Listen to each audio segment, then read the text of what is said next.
this is, oh God. It's like R. It's, anyway, that's as far as I'm going to go with this. Anyway, it's a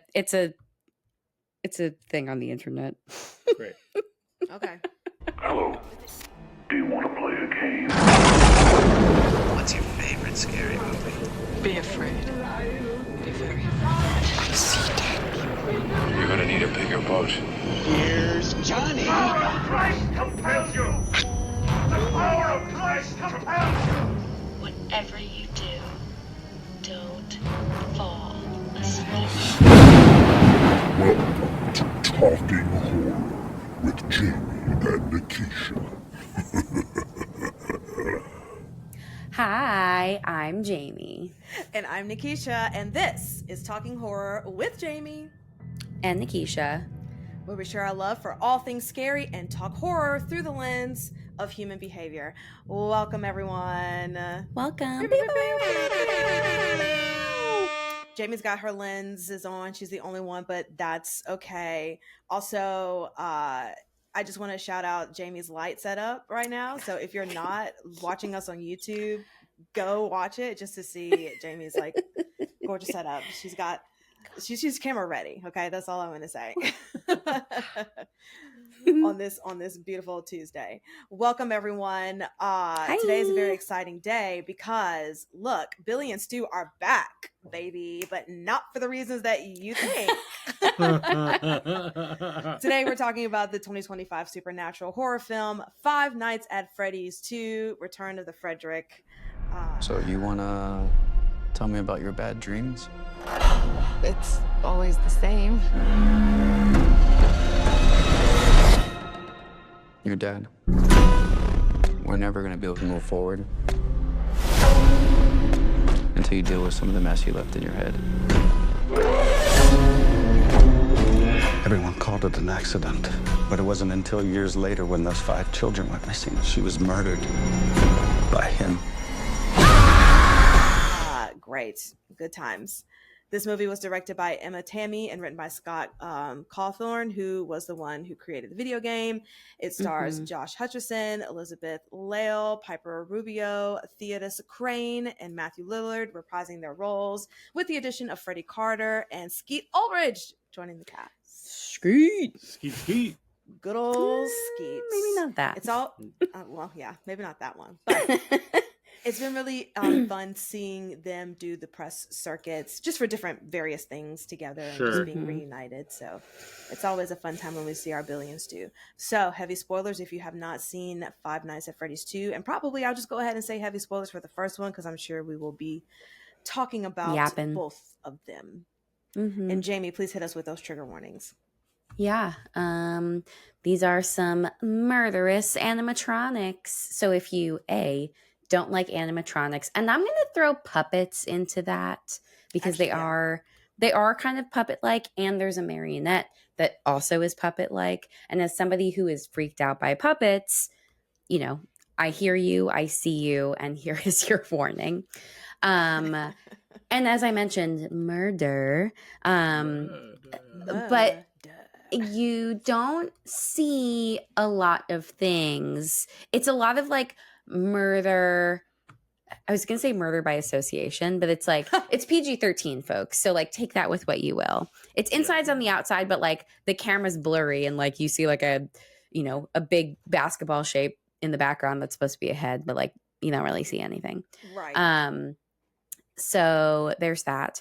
I would say terrible adults, like not listening to children or actively like shaming them and just like being terrible to them, breaking their things. It's pretty awful.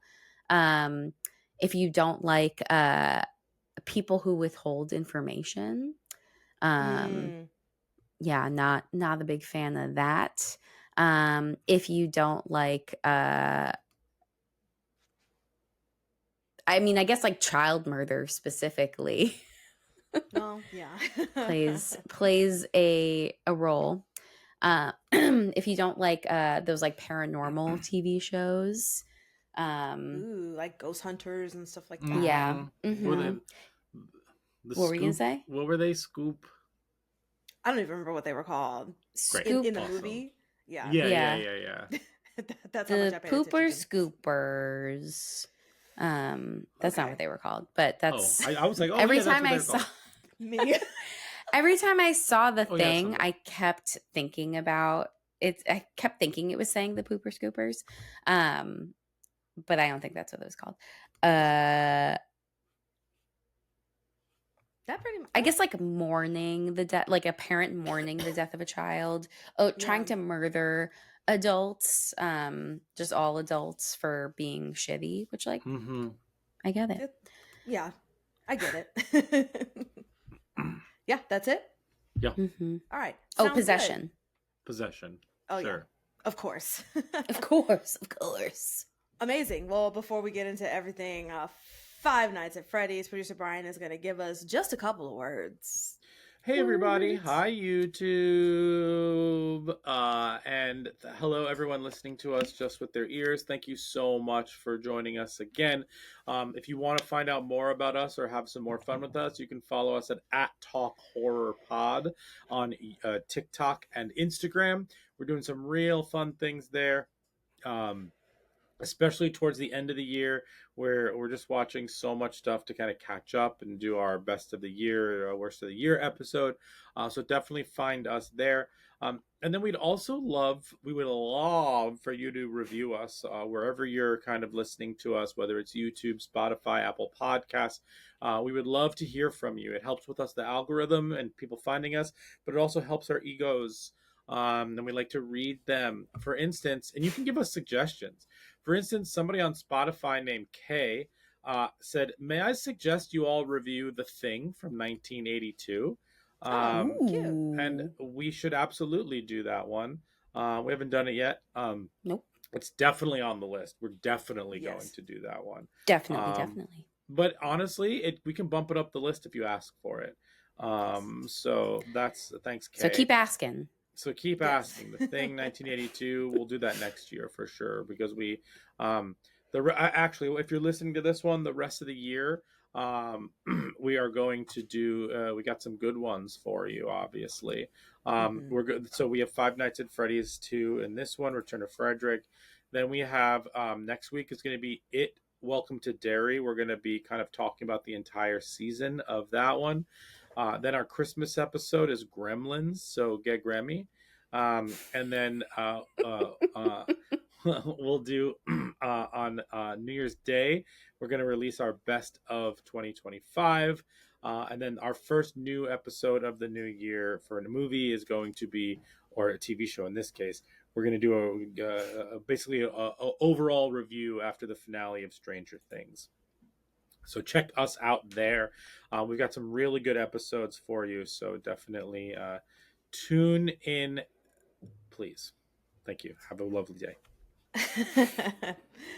Amazing. Well, producer Brian, you're not done yet, because we're going to get into it. You got to give us a plot summary of Five Nights at Freddy's 2. What's the plot?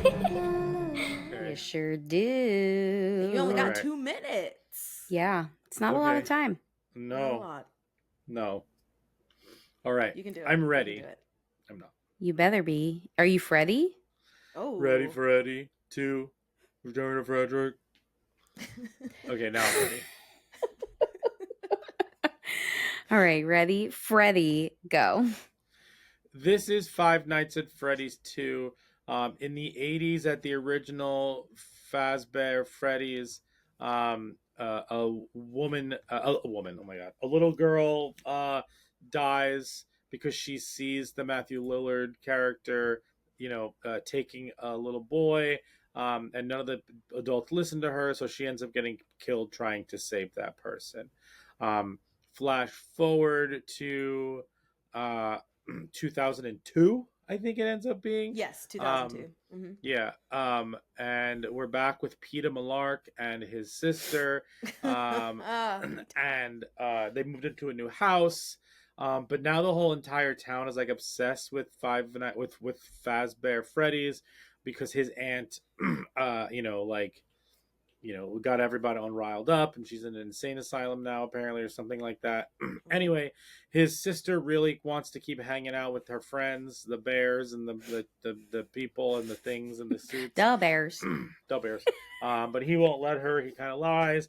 Anyway, I don't even know what fucking happens in this movie. The science teacher is really mean to her, and then there's a paranormal investigator teens who get trapped in the original Freddy's.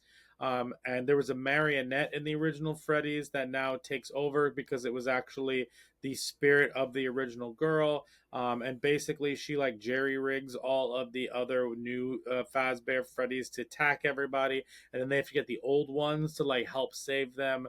And then at the end, the cop who was the daughter of the Matthew Lillard character is just like, oh no, I'm possessed, and we are left with a cliffhanger because there's going to be a third one, and then Skeet Ulrich is in it, and and other people find the Matthew Lillard bear bunny who's now going to kill people too.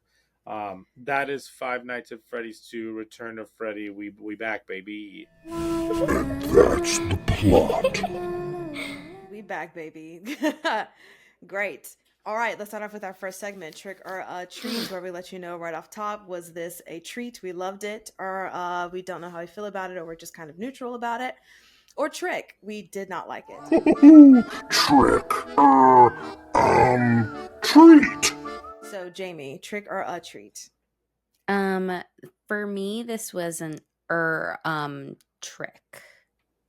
Brian? Trick. Yeah, I'm gonna say trick as well. And before we get into likes and, well, let's just get into it and then I'll go from there. Let's get into likes and gripes. Yeah. And now our likes and gripes. Okay, so with that being said, can you remind our listeners if you have any kind of connection with the video game, with the books, or you're just like watching this as a horror fan and it's just something to watch as a horror fan? Brian? I am only watching these because they are movies. Yes. I've watched some Let's Plays with Jamie in terms of like the scare, more like compilations of scare reactions to the games. But she has to explain a lot of this lore and stuff to me as much as she knows, because this is I am really just strictly a movie watcher, and I've only seen the first one when we first watched it. I only watched it once when we covered it, and I've only seen this one once. Yeah, I'll say the same thing because I had no prior connection. I did not know what any of this was. And when the first one came out, after we did our episode, or even leading up to it, just trying to get some more research, I was also watching the gameplays of it. Yeah. And because it was also all over social media as well, right, just the reactions and all the things like leading up to the movie or as the movie was out and all that stuff. But I've never played the game at all. There's so much lore, and even then trying to dive back into the lore of it, I was overwhelmed with everyone trying to talk about like this movie. So Jamie, I feel like you're the only one that has like prior connection to this this franchise. I mean, okay, so I used to watch a lot of Let's Plays back in my day. But I would watch like the big Let's Players like Markiplier and Jacksepticeye. And they covered Five Nights at Freddy's, but also like the first one of these came out in 2014. Like it's been 11 years. So like my ability to recall a lot of the lore is like very minimal. I know like I have the basic understanding. There's like a couple Easter eggs that landed with me, but there's still so much that I am unfamiliar with, and I myself have not played these games. This is one of those things where it's like, this is too scary for me, so I'm going to watch other people who get scared easily play them, and I will laugh at their reactions. Yeah. Yes. And I'll just also say this. Because Brian, you said this in your plot summary. I did not even stay to know that there was an end credit scene until I was like pulling up research for our recording for the podcast, Oh, and was really? like, oh, there there were multiple, little scenes Yeah. and things, and a whole thing with Skeet Ulrich's Yeah, like a character. voiceover thing. Yeah, Yes. where it's like, no, no, no. Right, Yeah. right. So it was interesting to go back and be like, oh, okay, there's more to the story. Of course, it ends on a cliffhanger. So we're like, oh, there's a third one. I didn't know that this was going to be a trilogy either. Me No, neither. I was no. actually shocked. Like, I was Yes. like, okay, the pacing of this movie's like fine. But I was like, I feel like they're leading up to something. And then after she gets possessed and it just ended, I was like, Oh. oh, Yeah. interesting. They Yes. buried the lead with that. But also, like, that's not surprising at the same time. And like Brian and I talked about this in the car on the way home of like, it makes perfect sense because Blumhouse owns this property now. Mhm. And like, I think in the last like 5-10 years, they've been making much bigger IP purchases. And I think that this was like a very strategic move to buy this franchise that already has like a huge built-in audience that they will see literally any movie that they will make regarding this franchise. So like it's not a terrible idea to end this on a cliffhanger and then like we'll have a third one, we'll have a spin-off. Like that's what the games are too. Is like Right. there's like a main story. And what's also wild, I'm like getting into parlor talk with this, but like what's also really wild is like the actual like game itself, if you're not familiar with it, like you're not in the first ones, like you're not moving around, you're just like sitting in one spot. Like the whole premise is like you are the security guard and you are Yes. sitting in one spot and you have a series of like monitors that you're watching to see where the animatronics are. And you only have so much power, and so you're basically trying to stay alive through each night with the power that you have, looking at the monitors, turning on certain lights and closing certain doors without running out of power and without getting killed by the animatronics.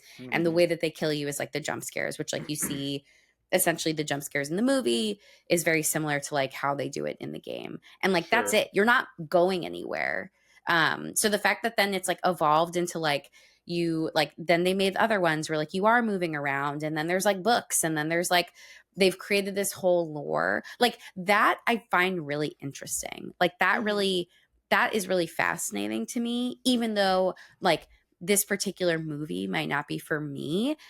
I'm still very intrigued by like how they have created something that people are so into, especially young people. Like that also I Yes. find really fascinating because like kids, like young kids, I remember like my own nephew was like into this, and I remember I snitched on him and I told my cousin, I was like why is my nephew like watching this, like this is scary. She's like, what do you mean? I was like, I know what this is. Like, I was like, I'm an adult and I watch this as an adult and like, it's scary. I'm telling you, it's scary.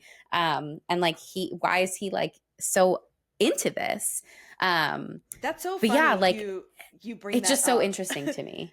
It is, because I was talking to a friend who is an elementary school teacher, and I was like, yeah, I went to go see Five Nights at Freddy's 2, and he was like, oh, isn't that a kid's movie? And I'm like, no, it's a horror movie. And literally today, he sent me a book, like a kid's book of Five Nights at Freddy's. And I was like, wait, what is this? I didn't even know that was a thing either. Yeah. Which also like, I know I talk a lot about like PG-13 movies and like the attempt to, widen the audience in seeing these things. But like this was always going to be PG-13.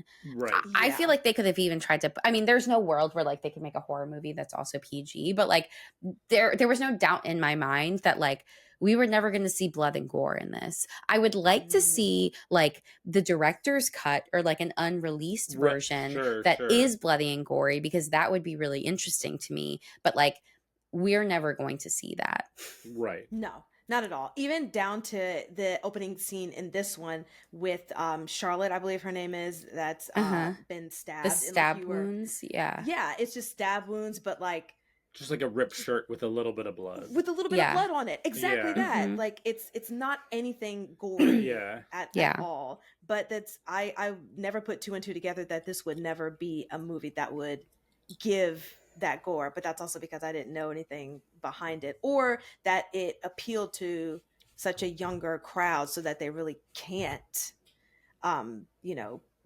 do those things, because they want those people in the seats to watch it, right? That are that are like from a financial perspective. Exactly. I mean, I feel like that's also part of Blumhouse's like brand now, is like most of their movies that they churn out are PG-13, because that's gonna, if there's, I mean, I have to assume that like Jason Blum is still using the same approach that he historically was. I feel like less so, because he's buying up bigger franchises and more IP, and they're bigger expenses that he's like taking on. But like originally it was like he's trying to make these movies on the smallest budgets ever, and then the revenue was like really high, and so by continuously increasing like the audience that could see this, that is another way to like keep the revenue up.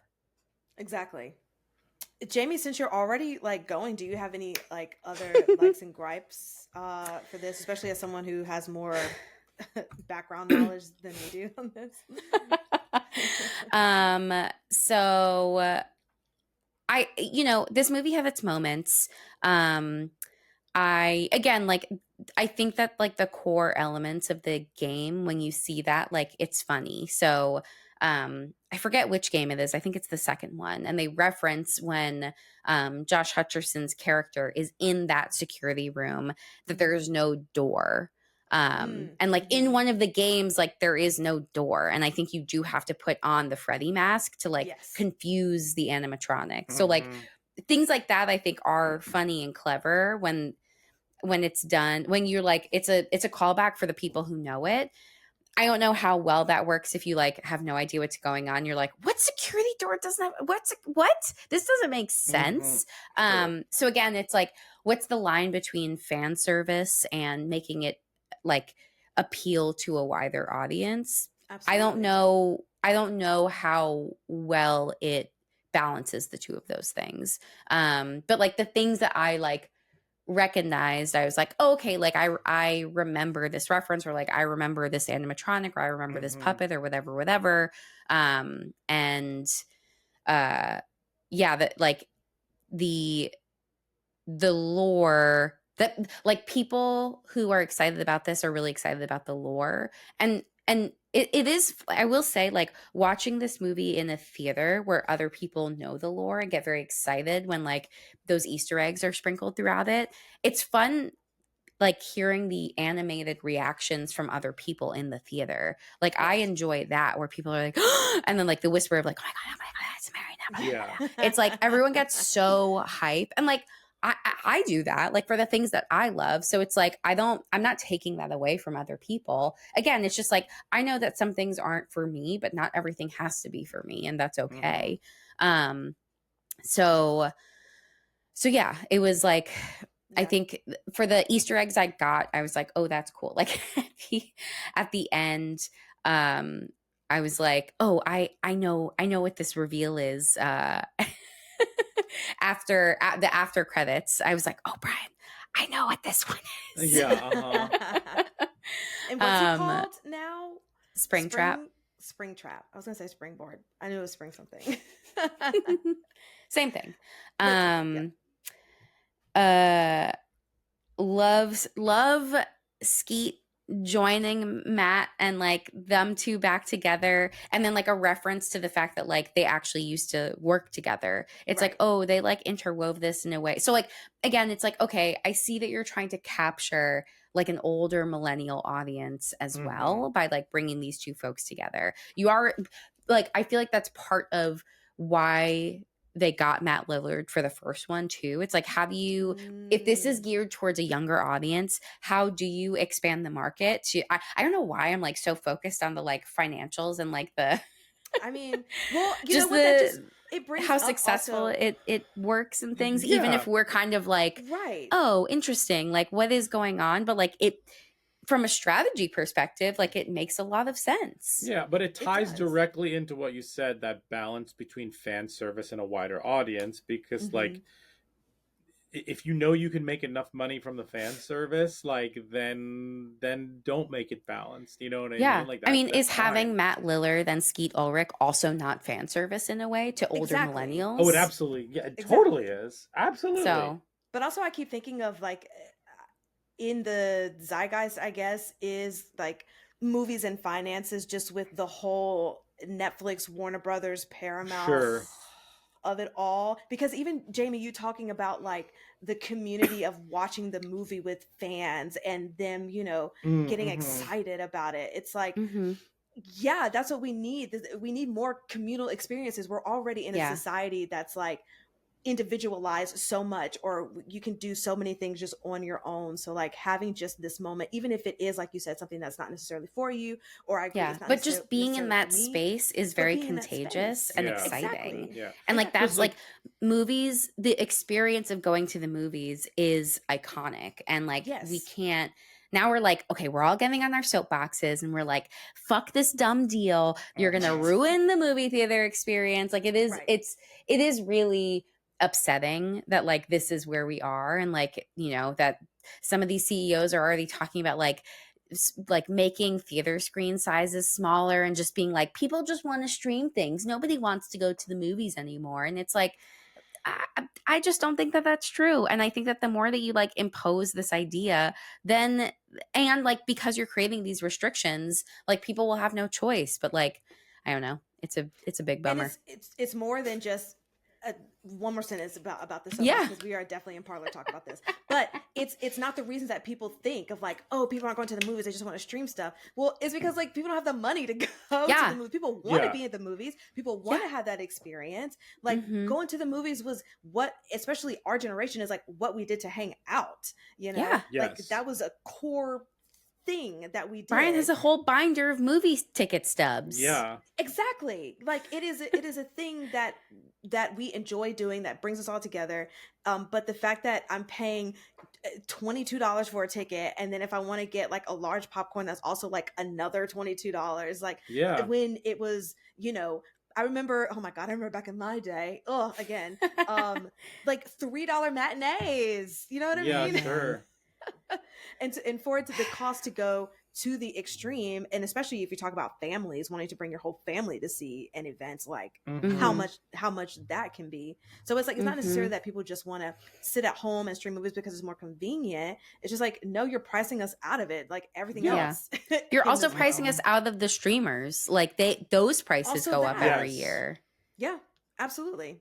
And Everything for is what, you know, it's bad like and pick a dumb. battle. Either we're wanting to be stay home and stream, or we want to go to the movies, you know, like it's not, and you're making it not available on both ends. Well, we were also. I watched it to just to continue this conversation. I watched it. I watched a video where it was like, here are like 20 movies that were good, but we don't talk about them anymore for the past like 5 years or something like that. Yes. And I was watching it, and then at the end, he was like, you know what the common denominator is for all these good movies that we don't talk about anymore? They were all streaming. And I thought in my head, Jamie and I had a conversation about this, and I was like, yeah, the reason we don't talk about those movies anymore because there wasn't an experience surrounding it. Exactly. Like, we talk about the movies that we had an experience with. Yeah. And I was thinking, but I don't think they care. No, they don't give a shit. No, They want you to watch it that weekend and then forget about it. They And don't then move care. on. Yeah, and if one hits and they can sell toys, or you can listen to Golden Whatever. a million times over, then that makes up for the 50 other movies that, like, you know, whatever. But I will say that we do love K-pop Demon Hunters. We though. do, we Just do. putting that out there. Yeah. And going back to Five Nights at Freddy's for a second, something I remembered while we were just talking about this is that if you remember, Five Nights at Freddy's, the first one movie, they released it on Peacock the same day that it was released in theaters. And Oh, it still yeah. made a fuck ton of money in theaters. Mm-hmm. Jamie and I happened to watch it at home. We watched it on Peacock. We did not go to the movie Yes. for the first Because we one. have a sack of potatoes to look after, Yeah, and so I right? thought, Or was it last year or was it 2 years it was ago? 2 years ago. Oh, then never mind. I don't know what we were doing. Yeah, but the point that I'm making is that I definitely think that we missed something for the first, at least myself. We missed something for the first one, not getting the audience's reactions and understanding. For this one, I understood that it wasn't for me, and I really enjoyed everybody around me enjoying it. I did not have that experience for the first one, and I don't know if I like one better than the other one because they feel like very comparable to each other in terms of like what the fuck is happening and like this is not for me. The second one was more enjoyable because of the experience I had in the movie theater. You know what I mean? Mm-hmm. Great point. Yeah. Yeah. Yeah. Anyway, sorry about our tangent. No, that was nice. That was nice. So other things that I liked, did y'all know that Megan Fox voiced Chica, which was the yellow bird animatronic? I knew because you pointed it out in the credits to me. I was like, wow, that's incredible. I love this. I probably saw that news when it was announced, but like, yeah, I think it was one of the later announcements for roles. Yeah. Again, animatronics still slapping, but I have to say, I liked the older broken animatronics more because I actually found that more impressive to figure out like how do you create animatronics that are like missing pieces or like mangled, wink wink, if you know you know, Easter egg, there's one of them and they're called Mangle. Anyway, over the head. Brian and I are like, see, no. I have to do the fan service here. I'm like, oh, cool. But cool. but yeah, I thought like the animatronics as a whole still a very impressive thing. Yeah. But I think it's more impressive to like intentionally create the like dingy, like gross, dilapidated ones because again, it's like it's probably a lot harder to still make them function and operate in that way when they look like that. And yeah, I thought that was that's one of the most impressive parts about this franchise in like the movies is the work that they do. And I'm not a puppet lover. That is true. You stated this at the beginning. I also want to just piggyback on the comparison between the old broken ones and the new ones, because there was also something that I loved about the old ones in how they were textured, even before they were broken in the ones in the first movie. Yeah. And maybe it's just like a callback to nostalgia. Maybe it's because they look more like somebody handmade them as opposed to the sleeker versions of the other ones. So I just really appreciated they're still great, and we still know that these are all practical effects, but there was just still something about the first movie ones that just again feels so impressive with just how they're textured, and they're not like super sleek and super robotic. They more lean towards it being like a teddy bear in a sense as opposed to a robot. Yes. So I think that's why I like those better. Yeah. Yeah. Totally. Also, can I just say that I just Googled Mangle Five Nights at Freddy's, and the animatronic eyes just showed up in the middle of Google. Oh, that happened to me too. Oh wait, it did? To me too. Because I looked up Five Nights at Freddy's on Google just to prep for this episode, and the eyes came up as well. Yeah. I was like, oh, that was unexpected. What a fun thing. But anywho, let's see. Back to my great notes. I'm trying to think if there was anything else that I really enjoyed. That might be it. Okay. So, in terms of things that I was not a fan of, I think McKenna Grace was very underutilized. Like, Yeah, that was crazy. deeply. Yeah. It feels so weird that they would put her in this movie and then Like for 10 minutes and now then she's gone. done. Yeah. Yeah. Yeah. Like she played her own dead body longer than she Then she played played like a being living person alive. for Yeah. the scoop coop or whatever she's The in. Yes. pooper scoopers. The pooper scoopers. Yeah, I just thought that was weird. Because like why I don't know. Why Yeah, put her I in? didn't Yeah. understand. Okay. So, and I think we talked about this a little bit too, just about like there's things that are fun about these movies, the animatronics, the jump scares, but man, the writing and like the way that the exposition is written and like Yeah. it's a slog. It's a slog to get through. And it's, I think, made even worse by the fact that I think PETA is so wooden in this movie. Like Yeah. he has like no personality. And No. obviously like we're focusing more on Vanessa as opposed to PETA. And again, by PETA I mean Josh Hutcherson. Right. His name isn't Mike, it's PETA. Yeah. And but like I mean, to be fair, he's also fine in the Hunger Games movies. Sure. But yeah, he's like, yes, the dialogue is not good in this movie, but like it kind of feels like he's like barely phoning it in. Like he is just bored and boring. Yeah. This movie also, I think this movie thinks that he's more charming than he is.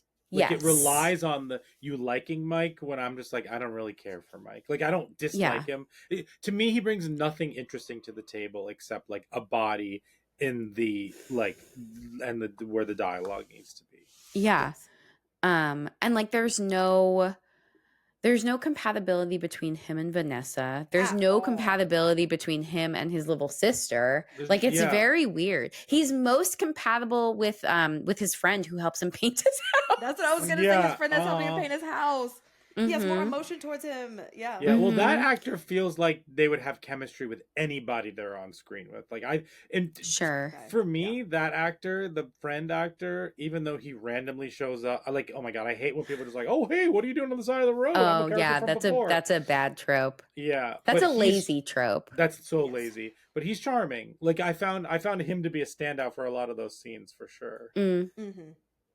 But yeah, and then the other piece is that like I know that they like brought the cast all back, but man, the younger sister, like she's not convincing as a young child. There's something about the way that she's like acting. I don't know if it's like her acting or if it's her dialogue where they're like, okay, you're like a sad little kid, go.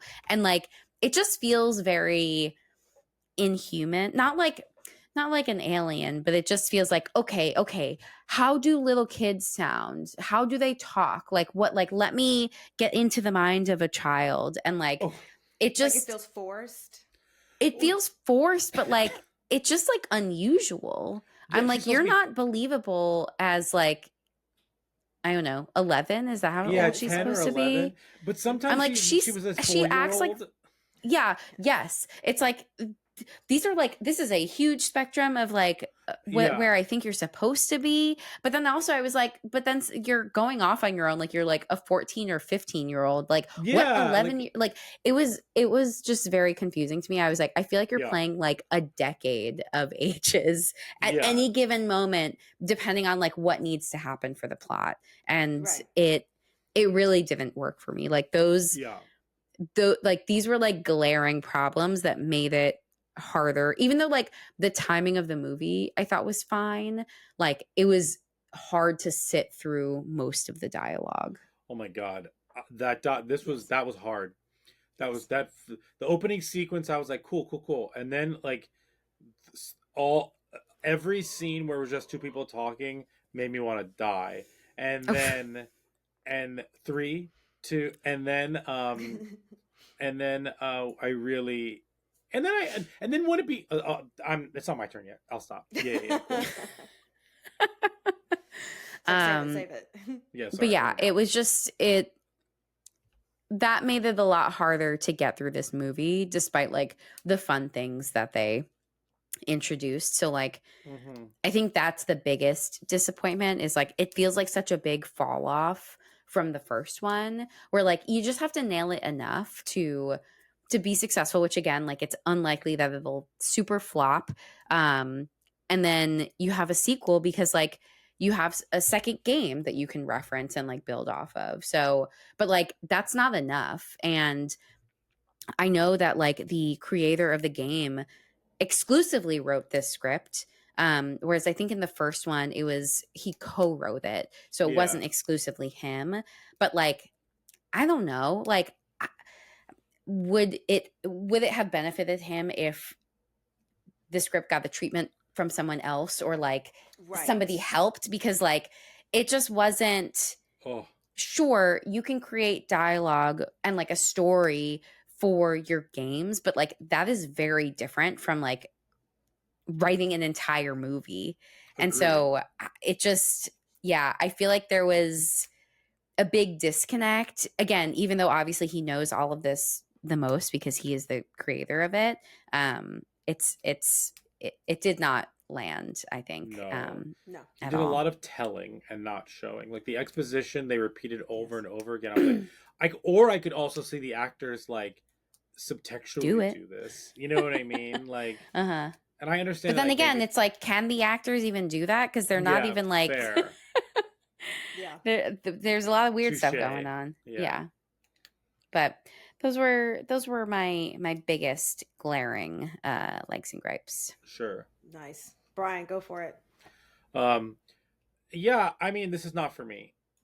It's just not like, and I love the animatronics. I think this one was a little bit scarier. I thought the marionette stuff was awesome. And I thought that the makeup for whenever they were possessed, whether it was, Caroline or whatever her name, Charlotte, or whether it was the sister, Caroline. Or whether it was McKenna Grace, like I thought all of that makeup, I thought that was really good, really scary. Like Jamie said, oh my God, the exposition, those scenes where they're at dinner, like people did not people in this movie. Nobody was consistent. Everyone's doing things just for plot to like, the flip-flopping of like, get away from me. Oh, you can hang out with, get away from me. We don't like you anymore. Get away from me. Like was just like, it made no sense. It was so tiring. This whole movie was so tiring. The only thing that kept me in it were two things. One was the audience being into it. And two was when the movie would go campy with the animatronics, like when they like at the end when they were like attacking the adults and all of that, like I got way more into it for sure because that was fun. Honestly, even the insane science teacher who, my God, also was so mean, did like what Newman, Wayne Knight play. I found that not funny, but at least I found that interesting. Something happening, someone making a choice in this movie. You know what I mean? Like to entertain us, even if it's like on a totally different fucking movie and level. Like at least something was happening there. You know what I mean? And this whole movie felt like a bridge or filler episode of a TV show, just getting us ready for the finale.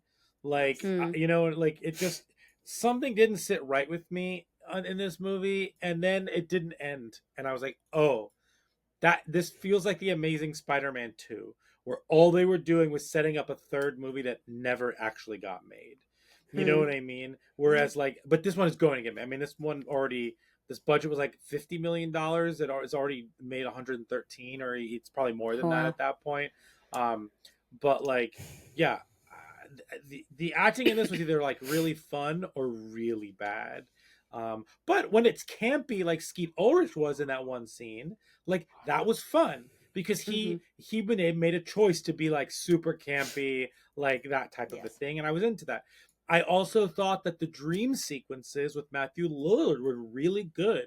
That sequence where like all the doors in the hallway open and then he's like moving towards her. Although they did use the same fucking like hallway, like gonna jump at you, come down the hallway fast, like thing Oh a yeah. million times in this movie.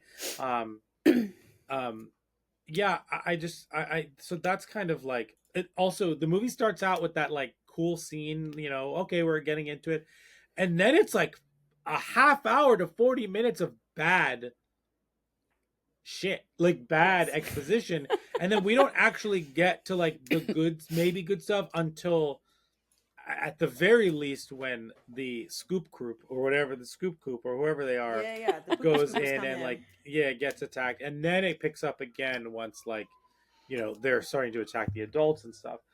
But I was just like, oh my god, get into it, like please.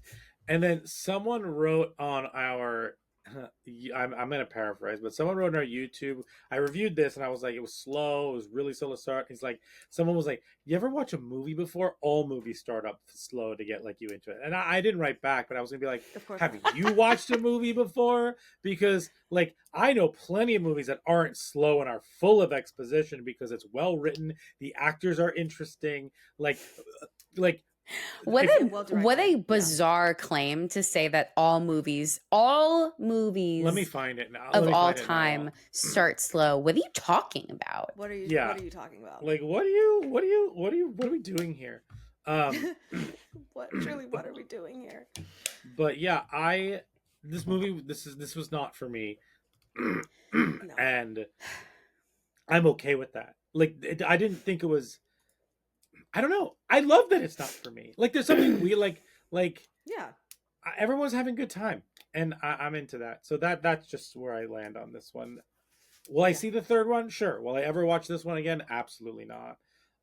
But the animatronics truly are the best parts of these things, and they are the Foxy that was like half not there was incredible.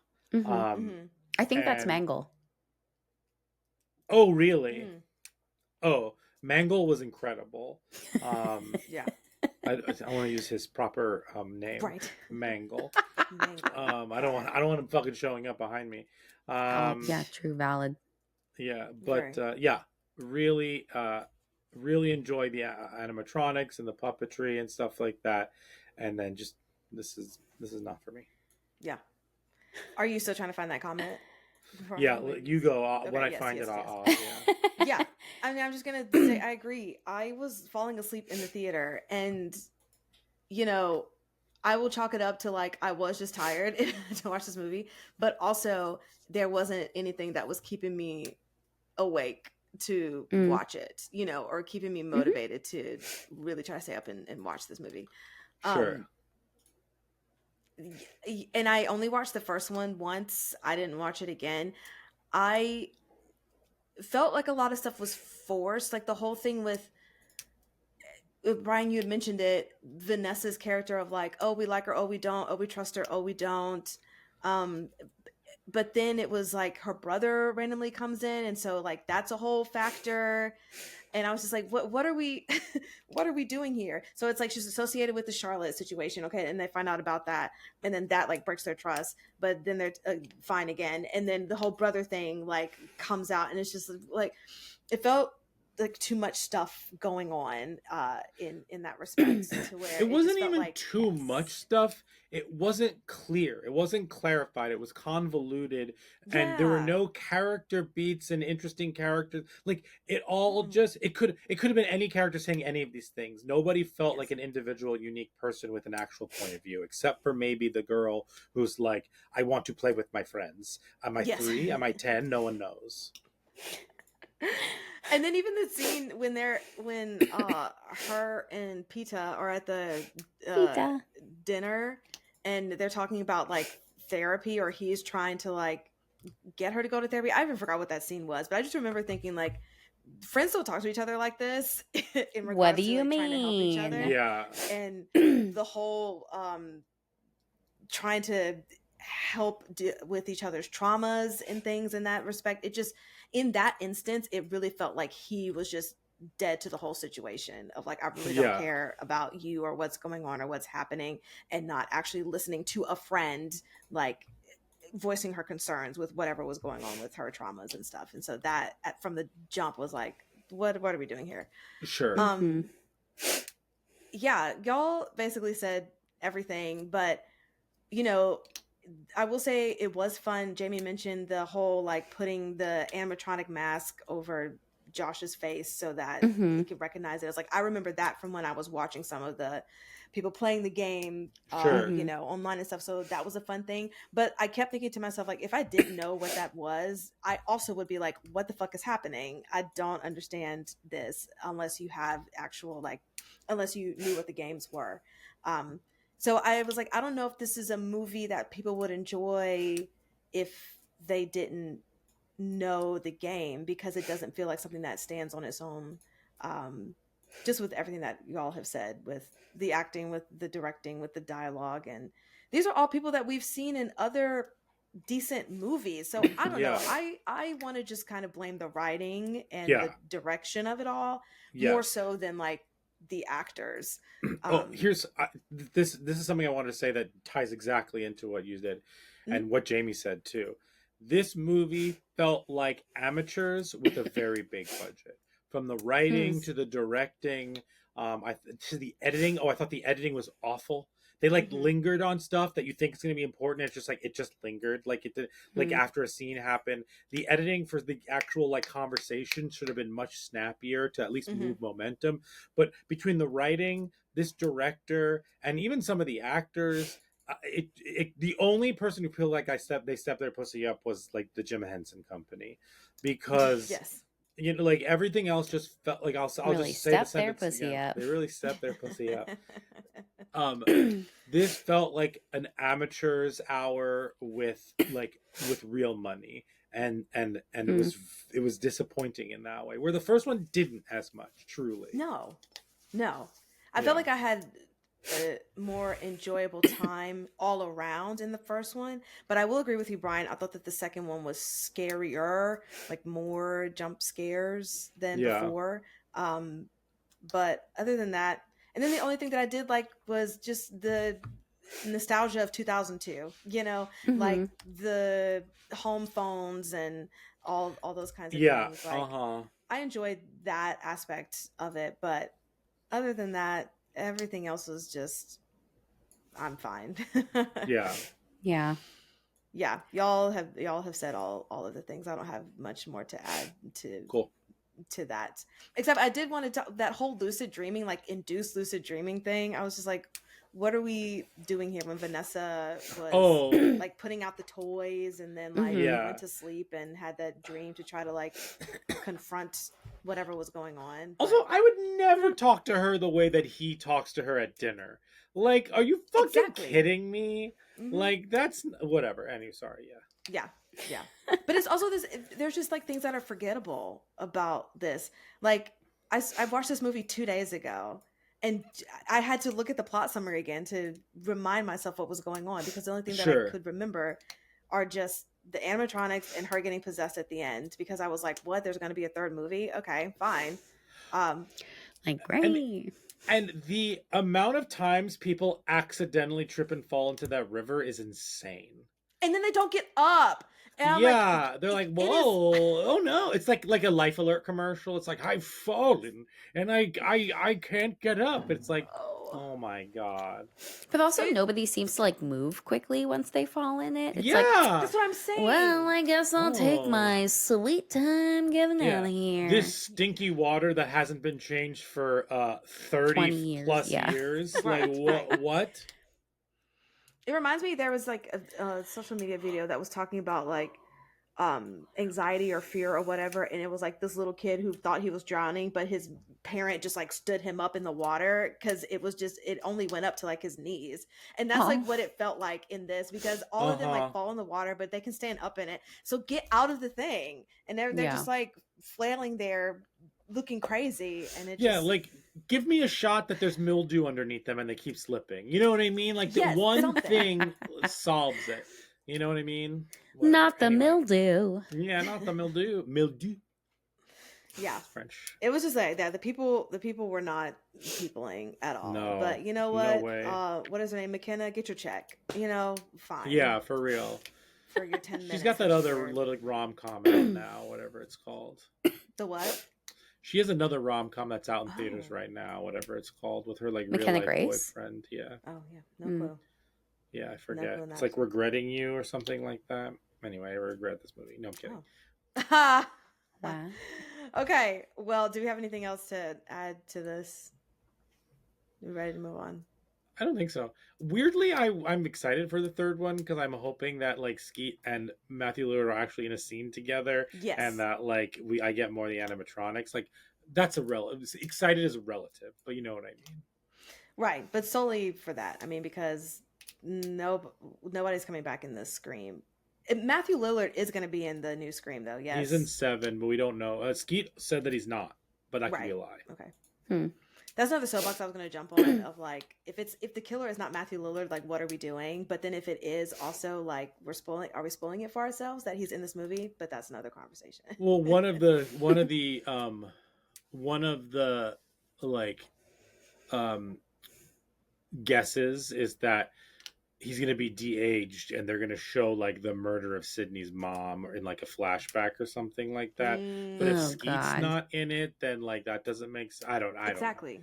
Also, I hate de-aging. Can we stop? No. Can we stop? It never looks as good as you think it's going to look ever. Exactly. I'm trying to think of any. Yeah, never. God. Okay, well, let's move on to our next section. Brains. Yes. Tasty. Brains. So, a lot of this movie is like just people not listening, but adults not listening to children. So, my question to you, because I was thinking about like the importance of letting your child be heard and so that they feel like they have a safe space to express themselves and they're not hoarding any, pent up feelings or whatever. So my question to you, especially as a new parent, where do you think the balance is between like gentle parenting and strict parenting or disciplining so that like a child feels like they are being heard and seen, but not like their whole world revolves around them and then they are not empathetic people, in that respect? And how much of that end result do you feel like is parenting versus like outside influences? Yeah, I guess that second question feels very like, I guess not nature versus nurture, but like an element of that, of like how much does the immediate bubble of family kind of influence behavior versus like outside of that. But I think to your first question, at least, I mean, in terms of like authoritarian parenting, there's like enough research to show that that's bad. Not the way to go. Don't spank your kids. And then on the flip side, I think there's like a combination of like, in an effort to both overcorrect as well as this age of like technology that we're in, and then also like the period of lockdown where younger kids' education has been like interrupted in a very significant way. Yeah, I feel like gentle parenting has kind of like whatever the original concept of it was, I feel like has shifted into something that like also isn't great. I feel like it's more considered like on that end of the spectrum, it's like permissive parenting where you're not really like, setting any boundaries with your kids. Like boundaries don't have to be bad. I think like that's really the like a healthy reminder is like boundaries and like expectation setting and like certain values and skills. Like how are you reinforcing patience with your child, that like sometimes you're going to have to wait for things, but that it's okay, even if that's frustrating. Right.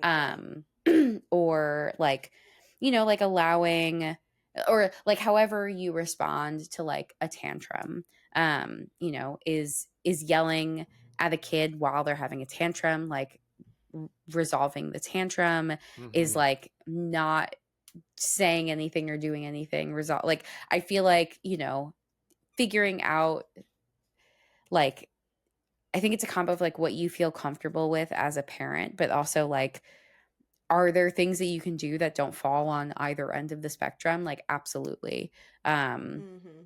I think ultimately, if you're like worried about, am I a good enough parent? I'm like thinking about this and doing all of these things. Honestly, my perspective is like, if you're even thinking of that question, like, you're already better off than a lot of other people are, because you're Sure. concerned enough about it. Um, so yeah, but I guess in terms of like, how much does parenting play a role in like us becoming adults? I think a lot. Like, that's a lot of where attachment theory comes from, is like the relationship that we have to our parents and how we then relate to other people, and not just romantically, but just like all relationships as a whole. If we feel secure in our relationship with our parents, then we're potentially more likely to have secure adult relationships. If we feel, like anxious and like are seeking a lot of reassurance in our adult relationships, that might have played out a lot when we were younger.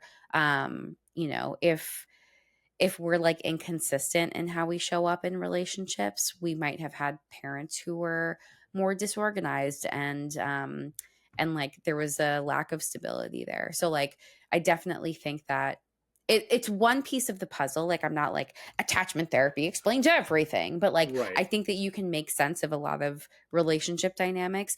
And then the other piece is like, just because you've acknowledged like, okay, I have an anxious attachment style, like, the buck doesn't stop there. Like, it's like, okay, cool. Now what do Right. we do? Yeah, Like, yeah, how yeah. do we move into a space where we could have a more stable attachment Secure style as attachment. we connect to other people?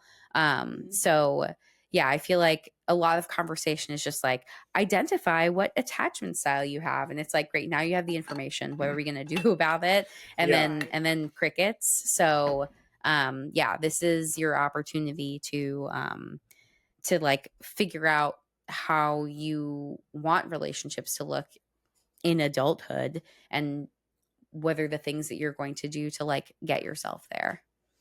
Yeah. No, that's so true. Just the attachment styles in general make Yeah. sense. But then that just reminded me of like the extra added work when we were talking about that in It Feeds, and like what comes after we realize all of the things. Yeah. Yeah. So that's great. I will say that I'm a product of spanking, but I also was an angel. So I probably only got spanked once in my life. So I'm going to say Oh that I my feel like that didn't God. really affect me because I wasn't getting my ass beat like every day. You're But like, you know, Sure. I was perfect. I was a perfect child. There are pictures of me with a Bible, okay, at 2 years old. I was perfect. Oh my God, that's so funny. So funny and sadly true. Just I mean, there was forcing that pictures of shit me like down from my my throat. bat mitzvah on the wall, and I was like, somebody needs to put this away, please.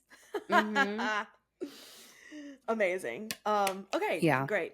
But my next question is, what do you think is the fascination behind turning horrific events into a celebrated spectacle, like festivals or parties? And I just think of Fast Fest, but I also think about in the Scream movies, just speaking on Scream, when they would have like the stab movie parties, in their Sure. hometowns and stuff. And it's like there's this horrible thing that happened in Woodsboro, and we're making like a yearly thing of every time a new stab movie comes out, we're gonna have a party, or the anniversary of it, we're gonna have a party or whatever. So yeah, my question is, why do you think there is such that fascination with making a spectacle of that kind of stuff? Yeah. I guess like to one degree, maybe for some folks, it's like, you know, it's a way to process, perhaps. Like, if you're, are we like poking fun at this thing? Or I think again, like maybe there's context to it, but also like, across the board, is everybody okay with this? And then like now Right. the entire town is like representing this thing that maybe not everybody's okay with. But I think a lot about like how we might use humor as a defense mechanism, and like, is making light of this not good situation and attempt to like, you know, diffuse some of that tension that you might feel internally about like, this was bad and I don't want to have to think about why it was bad anymore. So let's like, you know, make it fun and free. But like, yeah, I don't think that that's like 100% everyone's going to be like super into that. I mean, you even see in the movie where some people, or at least the teacher is like, ugh, who cares about this? Like, you know, like I'm sure not everybody is going to be okay with that. But I mean, everyone handles trauma very differently. Some people will make jokes. Some people will avoid, you know, the topic altogether. It just depends like where people are at. Yeah, and it also felt like too, specifically with this movie, the kids just thought it was something cool that their town is known for, or something that got their town noticed. So it's like, how can we build on that visibility, or you know, that clout, I guess, if you will, of like, oh, this happened, like we're gonna make a festival out of it, and it's just gonna be a big thing that happens all the time because of this one thing that has happened. And it's like, let's bring, you know, attention to our little town. It also just reminds me of every year for St. Patrick's Day and the fucking leprechaun in Mobile, Alabama, and it's like everyone knows that picture of that leprechaun. Oh yes. And the guy saying the leprechaun sighting, you know. Yes, like there's a leprechaun in the tree or something. Yeah, leprechaun in the tree. Yes, yeah, absolutely. Oh my god. And it's just like people just like want something to make, you know, their town known. Is you know, remind us of fucking very leprechaun, familiar. but you know. Amazing, great. That's all that I have for that. Should we rotten tomato this? It's the Rotten Tomatoes game. Let's run on this bad boy. Wow, wow, wow. Okay, Rotten Tomato. I had to find it. Okay, here it is. What do you think this has on Rotten Tomatoes? 64. I was literally going to say that. That's wild. 63. 63. Uh-huh. This has a 15% on Rotten Tomatoes. But it has an 87% popcorn meter. That's probably the biggest difference we've seen. That's one of them, yeah. But it goes into exactly what we were saying. This is the reviewers didn't like it, not for them, but the people spoke and spent their money here. And the critic consensus is a step down from an already clunky original. Five Nights at Freddy's 2 goes through the motions with all the grace of a malfunctioning animatronic. Can you tell us what the first movie was, please? Sorry, I'm putting you on the spot. Oh yeah, sure. The first movie, let's see. It absolutely makes sense. Like critics, I don't see a critic being a fan of the video game. The first one is a 33% and an 86%. Okay. Yeah. So still 86 around. All right. Yeah. All right. What do you think this has on Letterboxd? Again, 0 to 5 with decimal points. Jamie, why don't you go first here? I'm gonna say 2.7 because I feel like the Letterbox crew are like not kids. Sure. I was gonna go the reverse and say like 3.7. 2.8. Wow. Yeah, Price is Right rules. You won that and the Rotten Tomatoes. Dang. Okay. Here are the top 3 most popular reviews. In third place, we have. I feel like they will keep making these until they get to the 5th one, so they can be like all 5 Nights at Freddy's. Yeah. Shout out to the guy in the theater who kept dry humping his popcorn every time Toy Chica was on screen. Oh. This one I don't understand, but it's R Oh. two. Tell What does us, that mean? Jamie. There's like a tune. Oh god. It's like R. It's anyway, that's as far as I'm gonna go with this. Anyway, it's a thing on the internet. Great. Okay. Is it in the game, or do people have just done that in association with the game? I can't even remember if it's actually in the game or like if like it's like a meme thing now. Yeah. I couldn't even tell you, but like, yeah. Okay. I think I'm Yeah. just too online. I think I need to step away from the devices. Touch grass. No, it's all good. You got to tell us what's going on because we're like, what the hell? And here's some other good ones. I'll just read one quickly. The more people say it's for the fans, the more you know it's not very good. But I'm happy for you. I'm screaming. Another one. It's one of those films like the Minecraft movie where it's clearly made for the fans of the game, not adult fans, but clearly the middle school fans who just want to see their favorite levels brought to life. They're not even attempting to clean up the convoluted lore. They're just sticking to the games and not changing a beat. Movies like Until Dawn tried to at least retcon the games for something new. Five Nights at Freddy's 2 is clearly intent in staying in the wheelhouse of the games. If you have no connection to these games, I will say there's simply nothing for you here. It's horror for middle schoolers and no one else. But my theater ate this up and gave one of the most animated reactions I've had all year. Yeah, theater experience. Yeah, totally. Also, aren't they making a Dead by Daylight movie? Are they really? I'm sure Maybe it's I in production. saw that I'm not 100% somewhere, sure. Yeah. Yeah. Cool. All right. Should we do the 4 S's? Yes. Skull, scare, shakes, and suggestions. The Talking Horrors 4 S's. The 4 S's are skull, scare, shakes, and suggestions. Skulls is how well this movie handled mental health and human behavior, 1 through 10. Scares, how scary was it? Shakes, you one and done. Will you remember this? Can you shake it off? And then we'll do some suggestions. Jamie, why don't you go first? Sure thing. For Skulls, I gave this a 4. Because there was a lot of not peopling happening in this film. But then sometimes people acted like humans. I don't know. It was like really quite a mixed bag in trying to understand what was going on with the humans. For scares, I gave this a 1.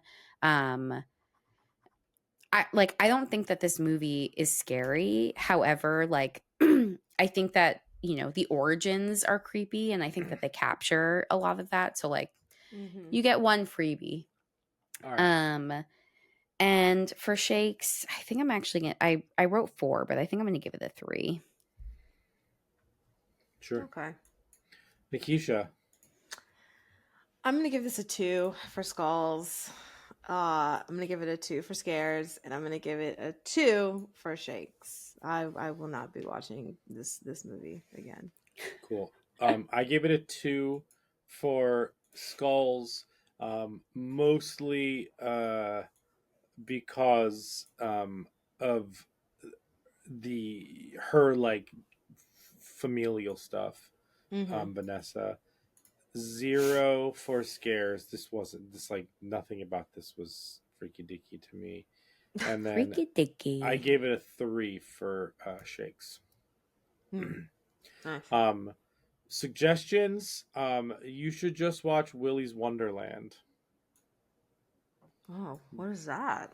That's Nicolas Cage plays this guy whose car breaks down in the middle of nowhere, and he goes to a place called Willy's Wonderland, which is like a Freddy, Chuck E. Cheese or whatever, and they offer to fix his car if he like cleans the overnight cleans the thing, and it basically turns into him like fending off the the possessed animatronics. Okay. Ooh. It's on Tubi. Okay. Tubi. Good old Tubi. Tube. I didn't even think of a suggestion for this, but I was just trying to think of movies where the fan service was good. Like as far as like game to movie, but I can't even think of that right now. My brain is not fried. game to movie, but as you were saying that, I was like, Star Wars. Oh. Just for a laugh. I mean, yeah. I mean, the only thing I think of like game to movie is like the Super Mario's, brother. I mean, because I like the gameplay in that. Like they service the fans in that way. I'm screaming. Jamie's like, That movie was bad. I don't know. Not for the me. gameplay of it all was like they fit it in there, and I'm like, I appreciate that. Sure. Fine, but They put a bunch of stuff in there. Good for them. I'm screaming. But I really don't. I'm sorry. I do not have a real suggestion for this. Jamie, do you? Well, now I'm like, what are the best game to movie adaptations? Right. Oh, I forgot about Detective Pikachu. Oh yeah. That's cute. Oh, the Sonic movie was good. Oh, the Sonic movie? I haven't actually seen the Sonic movie. I've only seen the first one. It's a movie that I forgot was actually a game, but is a decent movie, is Werewolves Within. Oh, that's a great answer. That wasn't even what I wrote down, but that's a good one. Yeah. Oh, that's a great answer. Yeah. Did you know that there was an Angry Birds movie? And more importantly, did you know that there's an Angry Birds movie 2? I didn't know. Oh, you did? I didn't watch it, but I knew that it existed in the world. Oh, Gran Turismo. Oh, I didn't see Mortal that. Kombat. Oh, wait. Oh, that one was fun. Fucking That Mortal was Kombat. Fun. Yeah, that was fun. Tomb Raider. Yeah. That they've rebooted. Sure. I didn't remember that Rampage was a game. Oh yeah, it was an arcade game, right? Yeah. Until Dawn, Minecraft, more Mortal Kombat, Angry Birds. They made the Final Fantasy movie. Oh no, I think I did know this, but I think I put it in my brain. Yeah. I put it deep in my brain. Oh, I forgot they made an Uncharted movie. Oh, the Nathan Drake movie with Tom Holland. Oh my God, we were just talking about Resident Evil. Oh yeah. Well, I'm excited for the next one because Zach Kreger's directing the next one. Oh, nice. Yeah. That's gonna be good. Hey, I have so much nostalgia for those movies. I know that they're not good, but I have seen them very many times when I was younger, and a good time. I'm curious about the upcoming Silent Hill. Yes. Oh, Return movie. to Silent Hill. Yeah. Yeah. I am trying to set my expectations accordingly. Down but yeah, that should be interesting. What I actually put was Dead Silence because I don't like puppets. Yeah. Oh, that's a good one. That is a good one. I like that movie a lot. Scary evil puppets, they're gonna get you. We love an evil puppet. Yeah. Evil puppet. Great. Amazing. Well, that wraps up our episode of Five Nights at Freddy's 2. You can find us on the socials, Instagram and TikTok at Talk Horror Pod. And producer Brian, where can they listen to us? You can actually listen to us wherever you get podcasts. It's crazy. YouTube, Spotify, Apple Podcasts. Rate and review us there. 5 stars, please. And thank you. I was debating on if I wanted to sing that back to you, but I'm like, I don't have the energy. Yeah, I understand. Don't do it. Yes.